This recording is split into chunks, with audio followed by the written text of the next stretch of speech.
কোথায়?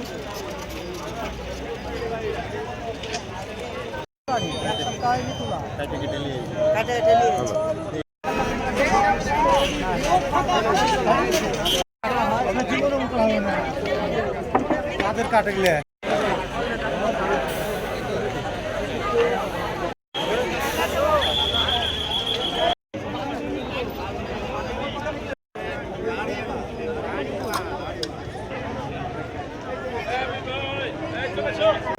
আসে যেতে পারলে তো বড়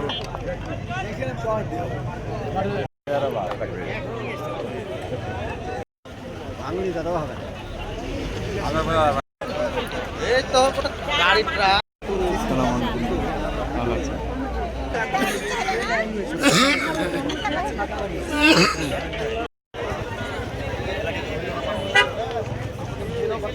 খেলার জন্য গেটম্যান আসছি। আচ্ছা আচ্ছা।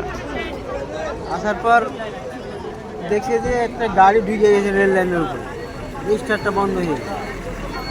গেটম্যান লাল পতাকা নিয়ে দিয়েছে ওদিকে করার জন্য, আর ট্রেনকে সিগন্যাল দেওয়ার জন্য।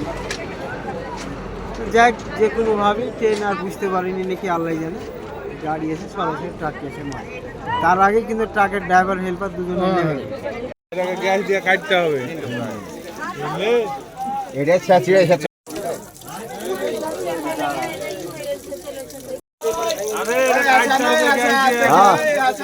ঘটনা হলো আপনার আমাদের এই যে কাইসানা রেল কোচিং, এখানে একটা ট্রাক, কাঠের ট্রাক আপনার দাঁড়িয়ে যায় মিডিলে।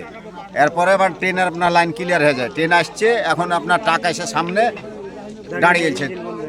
এখন স্টার্ট আর হয় না ট্রাকের। এখন যে ডাউন ফেলায় উনি আপনার লাল লিশান লিয়ে দৌড়ে যায় আপনার উত্তর চুমুক পতাকা নিয়ে, কিন্তু এই হয়তো রেলের ড্রাইভার, ট্রেনের ড্রাইভার আপনার হয়তো পতাকা খেয়াল করেনি, ওই লাল সিঙ্গেল কাটিয়া সে টাক মেরে দিয়ে এই আপনার এই খদ্দখাম বাড়িটার একটা বাড়ির উপর পড়ে আছে। একটা বাচ্চা ছেলে সিরিয়াস, ওই মহিলাটাও সিরিয়াস, ওই হাসপাতালে গেছে। আর টাকের তো ধরুন ছেঁড়া বাড়া হয়ে গেছে। আর এই যে ইঞ্জিল আপনার দেখতে পাচ্ছেন সরজমিনে, ইঞ্জিলের আপনার ঝাপড়ি ভাঙে আপনার ট্রেন এখন বর্তমানে আমাদের রেল কোচেনে সাইরগাছা 2 নম্বর ওয়ার্ডের এখানে 1 নম্বর এখানে আটকে আছে। ঘটনাটা হয়েছে 9:30টার দিকে। এই ট্রেনটা আসছিল চাপার উদ্দেশ্যে থেকে, রাজশাহী থেকে আসছিল। তা ওই রেল ক্রসিংয়ের ওখানে যে বাইপাস যে রুটটা, সেখানে এই ট্রাকটা আটকে যায়, মানে রেল লাইনের উপরে। তা ওই গেটম্যান সে দেখতে পাচ্ছে যে সেখানে ট্রেনটা ট্রাকটা আটকে যাওয়ার পরে সেখান থেকে লাল পতাকা নিয়ে কিছু দূরে যে সিগন্যাল দিয়েছে, এই ট্রেনের ড্রাইভার ওটা মানি নেই, এসে একদম ট্রাকের সঙ্গে মেরে দিয়ে ট্রাককে নিয়ে অন্তত ওখান থেকে 50-100 ফিট দূরে মানে ওটা নিয়ে আসছে। সাইডে বাড়ি ছিল, বাড়ির ভেতরে মানুষজন ছিল, খুব ক্ষতিগ্রস্ত হয়েছে। আর ট্রেনের ইঞ্জিনের যা পরিস্থিতি দেখতে পাচ্ছেন, এইরকম সমস্যাটা হয়েছে। ওখানে ট্রেনের সাথে ট্রাকের সংঘর্ষ হয়। জি। ট্রাকে ছিল কাঠগুলো পড়ে গেছে এবং একটা বাসার উপর পড়েছে কাঠগুলো, ট্রাকটা পড়ে নাই, কাঠগুলো পড়েছে, তাতে আহত হয়েছে। আহত লোককে আমরা হাসপাতালে পৌঁছে দিয়ে এসেছি। আর এখন এই ট্রেনের ইঞ্জিনটা দেখার জন্য এসেছি যে কী অবস্থাতে, আমরা চলে যাব। রোগীর কি অবস্থা মনে হলো? রোগী ভালো আছে, আমরা যেটা নিয়ে গেছি সেটা ভালো আছে।